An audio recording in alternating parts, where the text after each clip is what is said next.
जय हिंद दोस्तों क्या आपको पता है कि इंडियन आर्मी का नारा क्या है? इंडियन आर्मी का स्लोगन क्या है? खुद से पहले सेवा।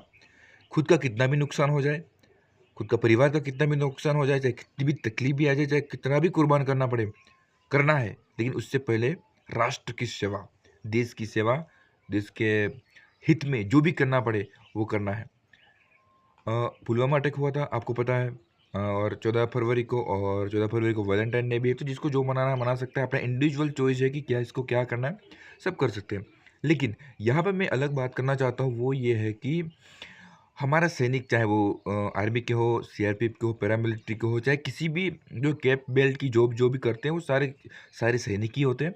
और जो सारे सैनिक अपनी अपनी तरफ से जो भी कुर्बानियाँ देते हैं, उनके परिवार वालों को, वीर नारियों को, उन बच्चों को जिनके पिताजी शहीद हो गए देश की रक्षा करने के लिए, उन सबको क्या उतनी वैल्यू मिलती है जितनी वैल्यू एक्चुअली में वो डिज़र्व करते हैं? क्या उतना उतनी सम्मान मिलता है? क्या उतना इतनी सुविधा मिलती है जितनी कि एक्चुअली में मिलनी चाहिए?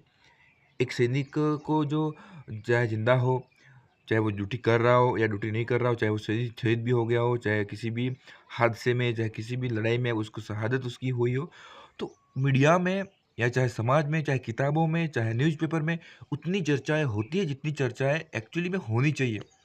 क्योंकि जो सर्व देश के लिए सबसे ज़्यादा कीमती हो, देश के लिए सबसे ज़्यादा वैल्यू हो, देश की रक्षा करता हो, जो खुद का सब कुछ न्योछावर करके देश की रक्षा करता है, तो उसके हिसाब से सबसे टॉप पे उसकी चर्चा होनी चाहिए, बात होनी चाहिए, उसको इतनी वैल्यू मिलनी चाहिए। लेकिन अपने देश में सबसे दुविधा ये है कि मीडिया वाले उस टॉपिक को इतना ऊपर ले जाके बात नहीं करते। छोटी-छोटी बातें जो रणवीर इलाहाबाद जाके जो अभी बात हुआ था, हालाँकि उसके बारे में बात होनी चाहिए। लेकिन जितनी उसके बारे में लोग बात कर रहे हैं, अलग-अलग तरीके से बात कर रहे हैं, उतनी अगर सैनिकों के बारे में बात होती तो आज सैनिकों को इतनी रिस्पेक्ट मिलती, उनको अपने प्राउड से वो अपनी जॉब कर सकते हैं। लेकिन उतनी बातें लोग करते नहीं। क्योंकि जब माँ-बाप की बात है, तो माँ-बाप तो सबके हैं, तो माँ-बाप के बारे में बात करके वो प्राउड महसूस कर रहे हैं कि हम अपने माँ-बाप के लिए स्टैंड ले रहे हैं। लेकिन जब सैनिक की बात आती है तो स्टैंड नहीं लेते, क्योंकि सबके घर में तो फौजी है नहीं, सबके बेटे तो फौज में है नहीं, सबके हस्बैंड तो फौज में है नहीं। तो जिसके घर में परिवार में कोई फौज में नहीं, कोई जॉब में कभी गया नहीं, तो फिर उसको वो सैनिक के बारे में क्यों बात करेगा? क्योंकि उसको तो पता नहीं कि अपने पिता, अपने अपने बेटा है जो घर से दूर रहता है, अपना हस्बैंड जो घर से दूर रहता है, अगर कुछ उसको हो जाता है, तो क्या उसको दुःख है, क्या पीड़ा है, वो तो उसको कभी फ़ील किया नहीं, इसीलिए कोई बात करता नहीं। मीडिया में जो लोग बैठे हैं, उनके माँ-बाप तो हैं, माँ-बाप के लिए वो स्टैंड ले लिया आज। लेकिन उनकी फैमिली में नहीं, तो फैमिली में कोई तो वो फ़ौज में होगा नहीं, तो उनको वो दर्द तो कभी सहा नहीं, कोई मतलब है नहीं, तो वो उसके बारे में बात नहीं करते। तो इस वीडियो में मैं सिर्फ़ यही कहना चाहता हूँ कि सैनिकों को वैल्यू मिले ना मिले, फिर भी सैनिक तो अपनी ड्यूटी करेगा ही करेगा। अपने परिवार वाले जो सैक्रिफ़ाइस देना है वो तो करेगा करेगा। लेकिन एट द एंड पॉइंट पर देश की तरफ से, मीडिया की तरफ से, किताबों की तरफ से, न्यूज़पेपर की तरफ से अ, उतनी वैल्यू उनको मिलनी चाहिए, क्योंकि उतनी वैल्यू के वो काम करते हैं। सर्वोच्च जो सारी जॉब, सारी नौकरी, खुद से पहले सेवा सिर्फ़ सैनिक ही करते हैं, तो उनको उतनी वैल्यू मिलनी चाहिए।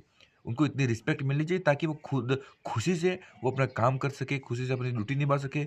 अगर ऐसा समय आए कि उनको सर्वोच्च अपना बलिदान भी करना पड़े, तो वो करने के लिए खुशी से तैयार हो जाए। और उनको परिवार वालों को प्राउड महसूस हो कि मेरे पिताजी फ़ौज में हैं, मेरा हस्बैंड फ़ौज में है, तो उनको प्राउड होना चाहिए।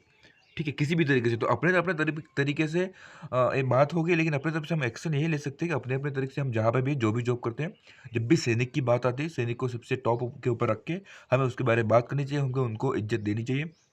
आप उसके बारे में क्या करते हैं? कमेंट करके बता सकते हैं। अगर आपको वीडियो पसंद आए तो वीडियो शेयर कर सकते हैं, ताकि हमारी वजह से किसी फौजी को इज़्ज़त मिले, या फिर जो फालतू बकवास करते हैं उनकी जगह लोग इस टॉपिक को, इस मुद्दे को ऊपर रखें, तो हमारे फौजियों को प्राउड महसूस होगा।